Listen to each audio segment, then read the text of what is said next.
Good morning. I'm so excited to read more of this. Hi, Kitty. How are you? Thank you once again for supporting me this month on Patreon. Your September Patreon commission is the 16th part of Sunshine by Robin McKinley. I want more of this book and need to know more as I approach somewhat of the ending of this book. I'm only like 2/3 of the way? Not even that. Anyway, let's do this, Kitty. Are you ready? Here we go. One of the advantages of very long life. Lots of time for practice. I was careless after I left you. I permitted myself to be preoccupied. I was sensed by one of Beau's gang. I needed to escape and not to let her trace you through me. Another maneuver I am unaccustomed to is protecting the whereabouts of a human. Fair, you are a vampire. That is fair. I had the feeling he was saying something more than, and they weren't going to get anything out of me other than my name, rank, and serial number. I wonder what a vampire address book would look like. Would it have alignments rather than street numbers? What would an alignment index look like? Could one vampire steal another vampire's address book? I love that she's thinking of the real questions, the questions that need to be asked. The first one called for assistance, of course, and they were very persistent. When they caught the trace of you on me as well, I eluded them eventually. It was not easy. I came here, as you found me. Naked in a dark, empty stone room. Vampire convalescence gone wrong. You mean you had been like that for over a month? You schmuck, why didn't you call me before? He looked up at me, and there was undeniably a faint smile on his face. It looked a little grotesque, but not too bad considering. Nothing was awful. Well, nothing like as awful as his laugh, for example. It never occurred to me. I had said to Yolande, vampires don't call humans, do they?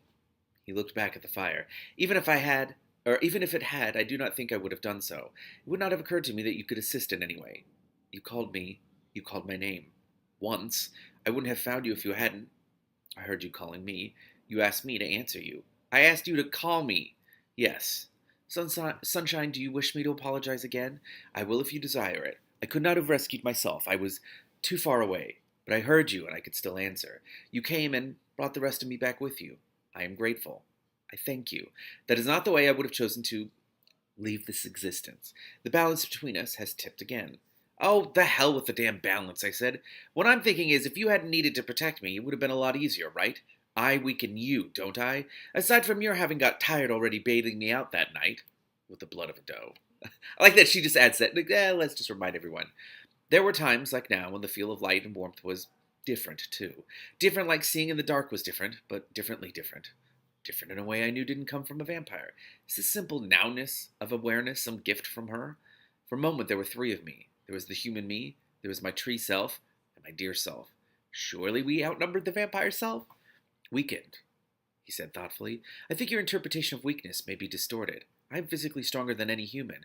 I can go without sustenance for longer than any human, but you can derive sustenance from bread and apples, which I cannot, and you can walk under the sun, which I cannot.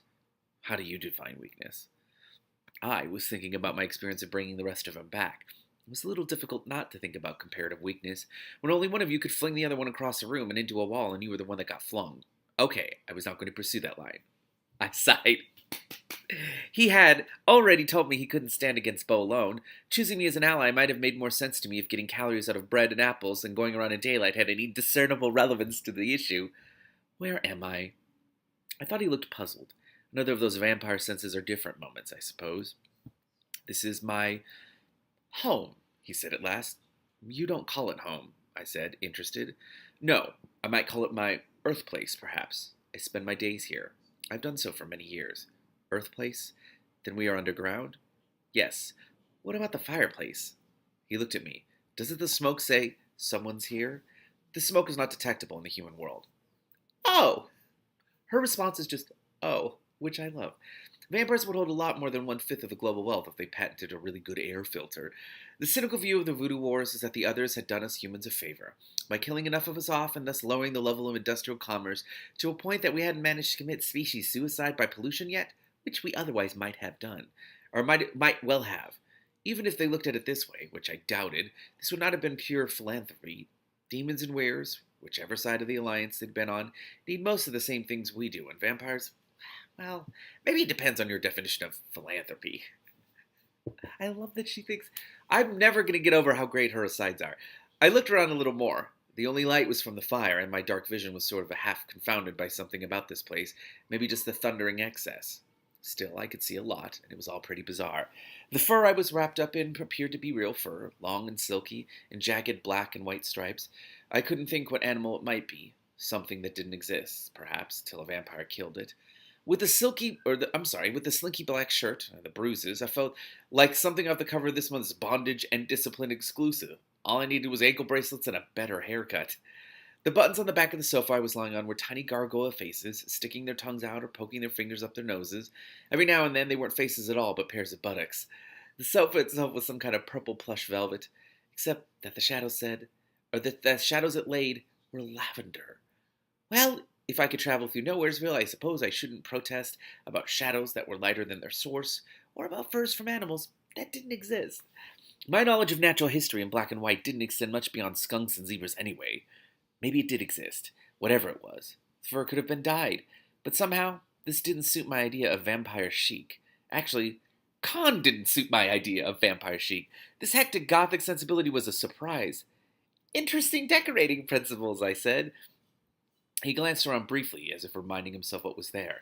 My master had a sense of the dramatic. What? I was riveted both by my master and had, as in used to have, as in dead rather than undead. Your master, I said experimentally. This is his room. Silence fell. Khan returned to staring motionlessly at the fire. So much for leading questions.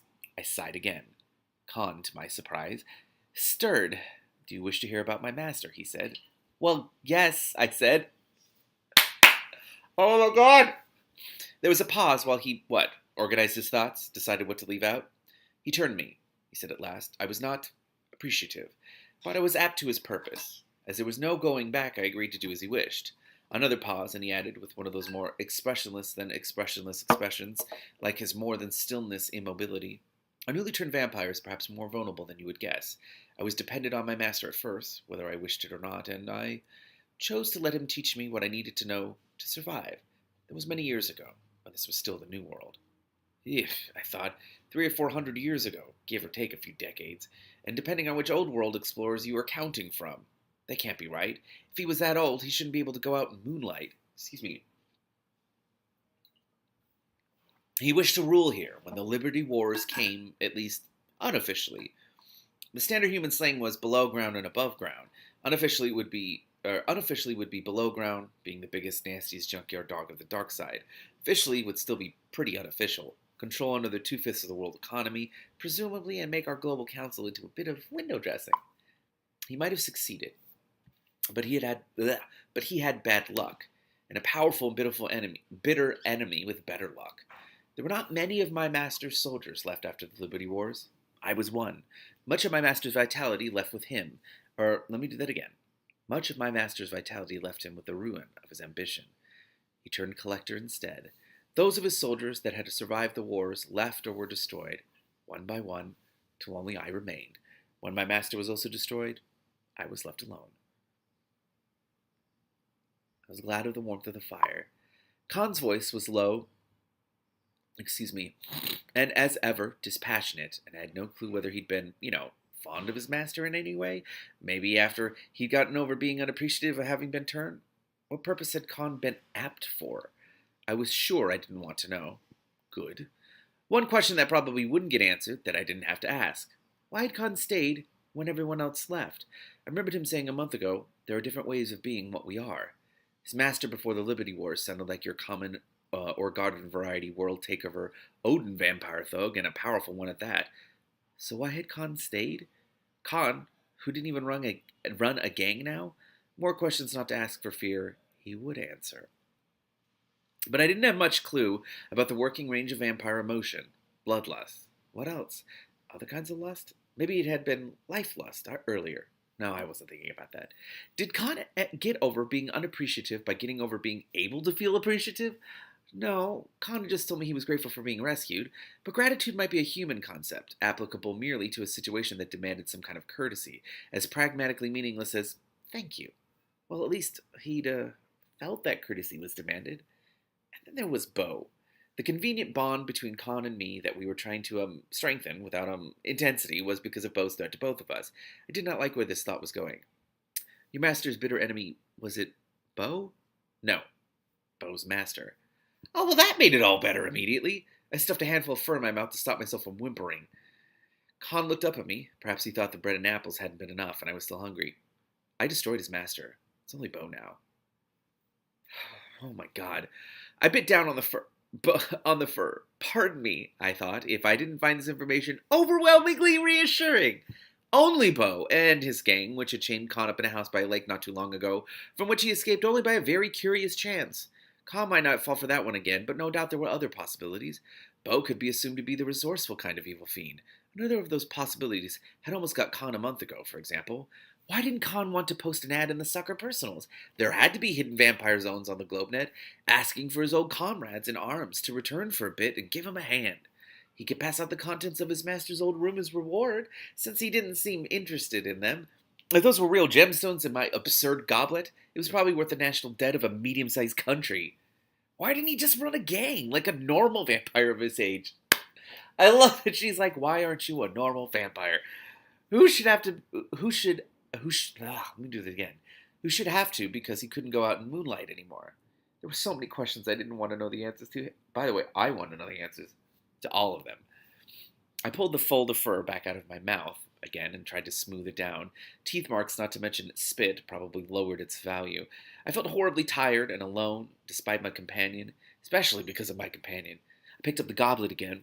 It nearly took 2 hands. 2 hands would certainly have been easier. I was just resisting the idea of needing 2 hands and teetered it toward my mouth. As it had seemed a long time before the wine hit the bottom, pouring it in, it seemed rather a while before it touched my lips, tipping it back out. Drinking straight from the bottle, however, didn't seem like an option. Not in this room. In Khan's room, maybe, the empty one with no furniture and no fire. I wanted mountains of dough to turn into cinnamon rolls and bread. I wanted an unexpected tour group on a day we're short of kitchen staff. I wanted a big dinner party to ask for cherry tarts. I wanted to curl up on my balcony with a stack of books and a pot of tea. I wanted Mel's warm tattooed arm around me and daylight on my face. I wanted to go home. I wanted my life back. I'd been here before. I had once had all that, and I drove out to the lake one night to get away from it. What is this thing anyway? I said, heaving the goblet up. I conceded and used 2 hands. It could be a loving cup. First prize in Vampire League sports. You didn't fill it with champagne, of course. You cut off the heads from the losing team and poured their blood in. Champagne, later, maybe when they ran out of the hard stuff. What the fuck? It is a cup of souls from the ceremony of gathering at Oran Hollow. What? I put it down hastily. Just stop asking questions, sunshine. No wonder it goddamn tingled against my goddamn hand. Nobody knows where Oran Hollow is. Well, nobody who knows is telling the rest of us. It's not a big issue on the Dark Line, but it is one of the things that keeps coming up. Among the people who think it exists somewhere you could describe by latitude and longitude, none of the plausible guesses are anywhere near New Arcadia. But there isn't any consensus on whether it is a geographic place or merely a part of the rite. It is a big magic handler's rite, done by clan. The Blazes probably knew how and where to do it, but I didn't. I didn't know anything about cups of souls or ceremonies of gathering, but I didn't want to. It is one of the few articles in this room that my master was given, said Khan. Usually there was some constraint involved. I bet there was. Why would a magic handler clan want to give something like this to a master vampire, especially a master vampire? It was not freely given, Khan said after another of his pauses, but it was offered and accepted as payment for a task he had undertaken that was to their mutual benefit. There was some choice about the conclusion of this task.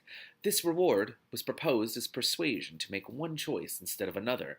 The cup carries no taint that might distress you. Well, I don't know. Except it existing. And your gracious dining accessories don't run to wine glasses from Boutique Central. Then why does it buzz against my skin? I said crossly. Perhaps because it was the Blaze clan that possessed it, said Khan. Oh my god. Just perhaps. Let me throw the suggestion out. It might upset you, but well.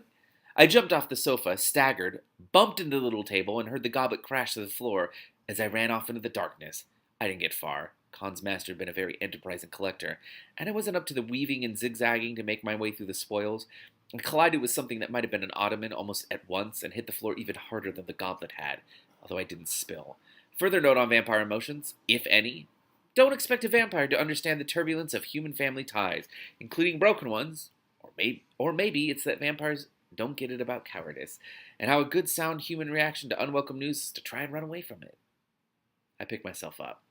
More bruises. Oh, good. It wasn't going to be a mere matter of high-neck t-shirts this time. I was going to need an all-over bodysuit plus a bag over my head. I turned around slowly, balancing myself against some great furled spasm of plaster that might have counted in those surroundings as an ionic pillar. Con was standing up, facing me, his back to the fire, haloed by its light.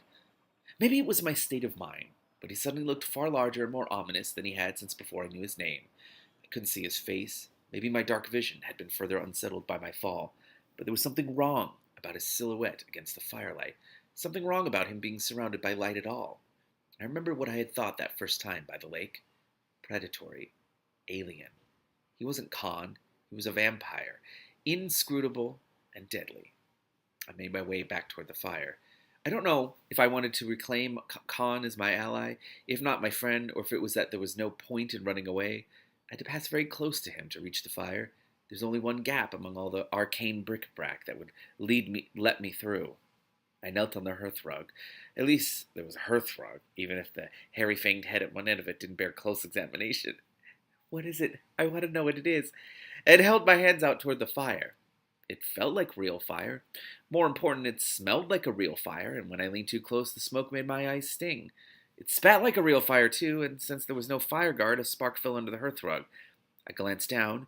The hearthrug was unexpectedly unprepossessing, the fur short and brownish and patchy, having had sparks fly into it before. A few new burns wouldn't ruin its looks because it didn't have any. I felt hearthruggish. I'd never worried about my looks much. I'd always had other things to worry about, like making cinnamon rolls and getting enough sleep, but I was beginning to feel rather too burn-marked, like I'd been lying too near a fire. With no fire guard. What a metaphor to communicate all of this. Did I hear him sit down near me? You don't hear a vampire coming. I knew this by experience. But this wasn't any vampire. This was Khan. I had already promised to help him, if I could, because I needed his help. No, I hadn't promised. But it didn't matter. The bond was there. I hadn't ratified any contract. I'd woken up one morning to discover fine print and sub-clauses stamped all over my body. If I wanted a signature, it was the crescent scar on my breast. It meant I had heard him coming even when I didn't hear him coming. I waited a moment longer before I turned to look at him. Vampire. Dangerous. Unknowable. Seriously creepy. This one's name was Constantine. We'd met before. Well, what do we do now? I said. A good fucking question, because I don't know. I take you home, said Con. Okay, that's today. What about tonight? Tomorrow? I said. We must find Bo. My stomach cramped. Maybe it was just the apples. I'd also to learn that shilly-shallying was not a vampire gift. Wondered if I could teach him to say, perhaps, and not before next week. I knew this wasn't going to be a matter of loading up on apple tree steaks or table knives and knocking on Bo's front door. You don't know where he, lives? No, I'd only begun to search since our meeting by the lake. He's well defended and well garrisoned. I glanced up at the invisible ceiling. Given the furnishings, the ceiling was probably phenomenal, or anti-phenomenal, like Medusa's head or the eye of a basilisk. I hope you are better defended, I said. I hope so, too. I didn't like hearing a vampire talk about hope. That was going to be my comment. Oh, my God. My master specifically collected things that defend or could be turned to defense.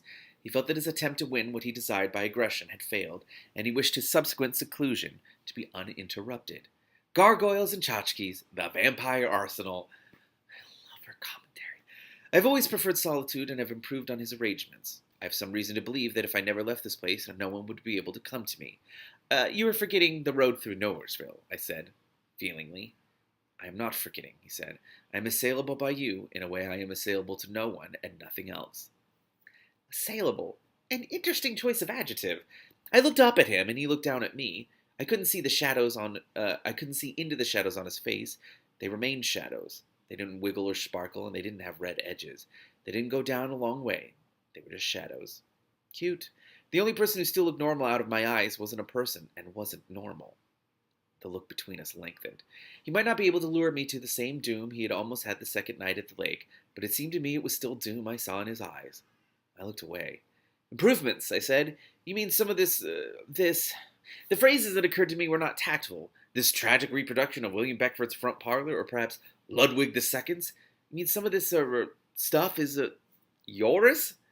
Nothing you may see, no. I do not like tying my strength up in objects. It was an old argument with my master. Physical shape has a certain durability that the less tangible lacks, but I feel it is a brittle durability. He believed otherwise. And he's the one who got skagged, I thought. Do you know what Bo's philosophy of a defense is? Pause. Finally, he said, he puts most of his energies into his gang. This will not help us locate him. I sighed. This is another of those vampire senses are different things, isn't it? I suppose I had to tell him what I'd found through the GlobeNet, how I'd first found the bad Nowheresville, the beyond dark human squishing space, and what else seemed to be in there. If in was the right preposition, out, on, up, with, after, over. English has too many prepositions. Did I have to mention Soph? English has way too many prepositions. We do. Actually, it's been really fun because I've been talking so much about language for the last 3 weeks. Initially in the UK because we were talking about language, vocabulary, and accents and stuff. And then once we got, Baze and I got to like Paris and Amsterdam and Oz, we just talk about language and it's so fascinating. I love languages. Anyway, but fuck it, English. I didn't have to tell him anything yet. He didn't seem to be in a big hurry to get me home. How close, in ordinary human measured geography, was this Earth place to Yolande's house? Ally or no ally, I didn't like the idea of our being neighbors. Bo wasn't his real name, is it? I said. It sounds like something you call a sheepdog. It is short for Beauregard. Really? I lost my place. I laughed. Yeah, good. That's a good reaction, Sunshine. I hadn't known I had a laugh available. A vampire named Beauregard. It was too perfect. And he probably hadn't got it accidentally from his stepdad. He ran a coffee house. How much time do we have? I said. Not today's dawn. I was beginning to learn when he was thinking, and when he was merely thinking about what to say to me, a bumptious human. This time he was thinking. I've been out of context since we last met, he said. Yes, he said context. I do not know. I will find out. Same time, same place, I murmured. Not. I do not understand. We have to meet again, right? I said. And I have things to tell you, too. I may have a kind of line on Bo myself. He nodded. I didn't know whether to be flattered or outraged. Maybe he thought he'd chosen his confederate well. Equal partners with a vampire, an exhilarating concept. Supposing you live long enough to enjoy the buzz. But I guess, hey, well done. Congratulations. Wow. Weren't in common vampire usage. Maybe I could teach him that too, with probably it, not before next week. I will come to you if I may, he said. You would rather I didn't come here again. I hadn't meant to say that either, but it popped out. A clear trace of surprise showed on his face for about a third of a second. I wouldn't have seen it if I hadn't been looking straight at him, but it was there. You may come here if you wish. He stopped. I could guess what he was thinking. It was the same thing I was thinking. Or wasn't thinking. Come. I will give you a token. He slid easily through the gap in the impedimenta. Sorry, this household brought out the worst of my vocabulary. It was like every bad romance. It was like every bad novel and hyperbolic myth I'd ever read, crowding around to haunt me in 3 dimensions.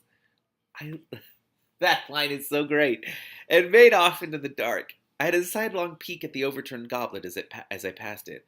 My dark vision steadied if I kept it on Khan's back, so I did, mostly, resisting the compelling desire to try to figure out what some of the more tortured blackness indicated by looking at them directly. Hydras with interminable heads, Lacoon with several dozen suns and twice as many serpents, an infestation of triffids, the entire chariot race from Ben-Hur, all frozen in plaster or wood or stone.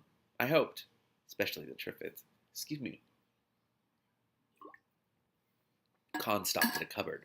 It had curlicues leaping out of its lid like a forest of satyrs' horns, and things like satyrs themselves wailing down the edges. It was satyrs. Their hands were in handles. Ugh. Khan, his own hand on one of the doors, glanced at me. Why did the cup distress you? I shrugged. How was I going to explain this? My question is not an idle one, he said. I do not wish to distress you. Not till after we defeated Mr. Bojangles anyway. Mr. Bojangles? Oh, Sunshine, give a vampire a break. He probably thinks he's trying. I'm not sure I can explain, I said. I'm not sure I can explain to me. And vampires aren't much into family ties, are they? No, he said. I already knew vampires aren't great on irony.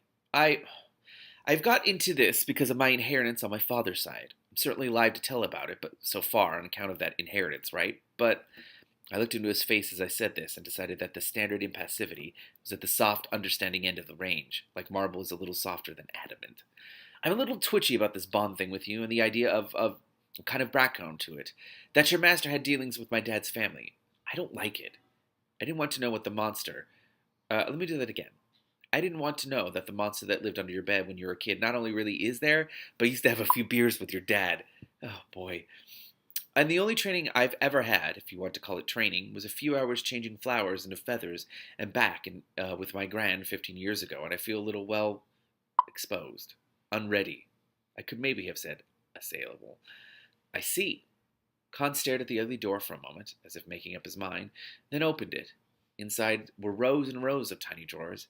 I could feel well, it wasn't heat, it wasn't a smell, it wasn't tiny voices, but it was a little like all three together. There were dozens of things in those drawers, and not an inert one in the lot. They were all yelling, secreting, radiating a kind of me, like the jock kids in school when the coach is choosing teams. I wondered what the cupboard was made of. I didn't feel like touching it myself and seeing if it might tell me anything. I didn't like the grins on the faces of the satyrs. Khan opened a drawer and lifted out a thin chain. The other voices, emissions subsided at once, some of them with a distinct grumble. Or fart. The chain glimmered in the non-light. The foxy-colored light of the fire didn't reach this far. It looked like opal, if there was a way to make a flexible connecting loops out of opal. It was humming a kind of thin, fey, almost tune. My mind or my ear kept trying to turn it into a melody. But it wouldn't quite go. Khan poured it from one palm to the other. It looked fine as cobweb in his big hands, and then held it up again, spreading his fingers so that it hung in a near circle. The almost tune began to change. It would catch like a tiny flaw tripping a recording, making it hesitate and skip, but each time it picked up again, the tune had changed. I did this over and over as I listened, as Khan held it up. And as I listened, the strange, wavering non-tune seemed to grow increasingly familiar, as if it were a noise like the purr of a refrigerator, or the high, faint whine of a TV with the sound turned off. Familiar, comfortable, safe. I also felt, eerily, that the sound was becoming more familiar because it was somehow trying to become familiar. Like the shape of a stranger at the other end of the street becomes your old friend so-and-so as it gets close enough for you to see their face. Possibly that ratty old coat that they should have thrown out years ago. This Sibylline chain was approaching me and dressing itself up as an old friend. That is incredible and kind of eerie in a way, too. It knew its job. By the time it drifted off into silence, I was reaching for it as if it belonged to me. Which maybe it did. Khan dropped it over my hands, and it seemed to stroke my skin as it slid down my fingers. I watched it gleaming for a moment. The gleam seemed to have a rhythm, like a heartbeat, and then I dropped it over my head. It disappeared under the collar of the black shirt, but I felt it lying against me, crossing the tips of the scar below my collarbones, resting in a curve over my heart. Thank you, I said, falteringly. I knew a powerful piece of magic when I saw it and hung it around my neck, but I had never heard of anything quite like this convergence. Usually you had to make a terrific effort to match things up even a quarter so as well as this. Of course, what I didn't know about magic handling would fill libraries. Also, thank you seemed about as pathetic a response to such a marvel as anyone could make. I thought it would be glad to go to you. Didn't you? No. My master was vexed when he discovered the necklet would not work for him or any of our kind. This cupboard contained some of his other disappointments. There was a bit of a clamor when you opened the doors, I said. Yes, these are human things, and they have seen no human since they were brought here. Oh, my God. Pause. They do not love being idle. Some of them are very powerful. I can restrain them, even if I cannot use them. I would offer them to you if there was any indication I wouldn't make a total botch, I interrupted, which there isn't. To the contrary, if anything. The question of the existence of my demon taint, never far from the front of my mind these days, despite serious competition from vampires and immediate death, resurfaced long enough to register that the human things had responded to me as human. Well, if they were comparing me to Khan, I was a shoo-in. I didn't know how long they'd been there, but a good guess was long enough to make them desperate. I touched the chain with my finger and half thought, half imagined I heard a faint, the faintest of faint, hums. If I was going to say I'd heard it, I'd say it was a happy hum, but I wasn't going to say I had heard it. It's interesting the things that she chooses to ignore or believe in or whatnot, given that she lives in such a fantastical world too. Like, she's in denial about that. That's probably a real thing, but you're also sitting there talking to a vampire. Like, to me, as an outsider, I'm just sitting there like, but it's all magical. Okay. The cup was my mistake.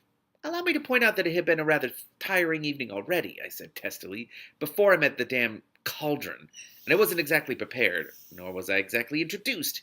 Even a master handler, which I am not, can be caught off guard. The necklet will allow you to find your way back here, said Khan. You may, if you wish, investigate these things further, having prepared yourself. I laughed, a small, dry, croaking laugh. That kind of preparation takes decades of apprenticeship. Ruthless, single-minded, hair-raising apprenticeship. It also requires someone to be apprenticed to, which in my case, I have not got. Besides being at least 15 years too old to start, and possibly calamitously part blood. After a pause, Khan said, I too had to invent much of my apprenticeship. A master with whom you cannot agree is sometimes worse than no master. Then why did you stay, I thought? There are a few, I think, master handlers who could have handled the way you traveled this evening to come here, and lived. Well, shit. My capacity for invention is flash-hot Stark, I thought. Sucker sunshade, disembodied radar reconnaissance, not to mention bitter chocolate death and killer zebras. Pity about the rest of me. If you will accept advice from me, I would suggest you not come that way again, except in direst need. Happy to promise that one, I said, but don't find yourself in direst need again either, okay? Or even plain old bland, low-level, semi-sub-dire need. Ah, no, said Khan. I will promise as well, to the extent it is within my mandate. The way he talks sometimes, and I'm so used to it, but then every once in a while, like a line like that, I'm just like, to the extent it is within my mandate, and I'm just like, oh, you're such a nerd. He closed the cupboard, I thought. If I do get back here for my first trick, I'm going to transfer all that stuff out of that deeply repulsive cupboard, which I'm sure isn't making any of it rest any easier. Supposing I can find anything more suitable in this Baroque funhouse. We must be on our way. Dawn is a bare hour away. An hour, I said. You mean this is that close to... My dismay was hardly flattering, but Khan answered with his usual detachment. Not in human geography. But the fact that you are here at all, by the way you came, and the necklet you now wear, you will be able to walk some of my shorter ways. My heart sank. You just told me not to use Nowheresville again. Khan said, I cannot travel that road any more than I can walk under the sun. I do not take you that way. Oh, I said, well. Kitty. I love all these things being set up, and I am also getting increasingly nervous about the confrontation with Beau. Though, when it happens, all I'm going to think is his name is Beauregard, and it's going to be the funniest thing in the world. Thank you so much for yet another fantastic part of Sunshine. You're the best, Kitty. Hello, all of you on YouTube who also watch these videos. You are awesome as well. See you next month.